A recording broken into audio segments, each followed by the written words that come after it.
Okay, so let's proceed to the next problem.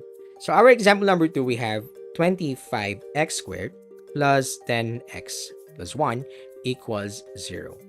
Okay, kiddo, here we go. Let us check if one side is 0. So look at the equation. The answer is yes, right? One side is already 0. That's good. We're ready to go. The next step would be, let us try to break it into two parts. Now we want to split this big thing into two smaller parts, like cutting a pizza in half. So look at 25x squared plus 10x plus 1.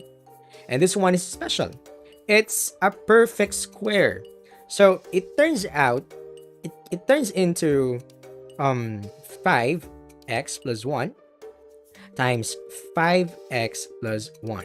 Go ahead and check using FOIL method if this binomial, when you multiply to another binomial, that is this trinomial. So let us check. 5x times 5x, that is 25x.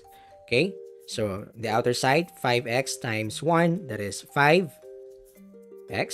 And then inner, 5x times 1, or 1 times 5x, that is going to be 5x as well.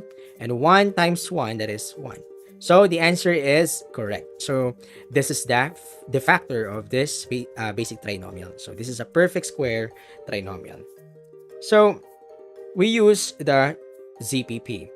If two things multiply to make 0, so one of them must be 0. So basically, the first one, we have 5x plus 1, that is equal to 0. This one, that is equal to 0.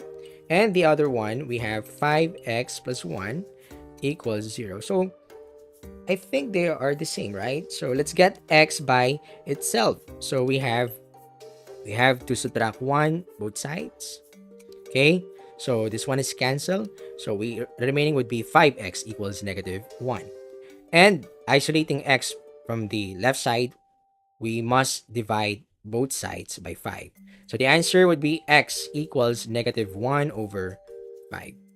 Okay, so the result would be the same to this equation because they are the same, right? So the x here, or our solution, is negative 1 over 5.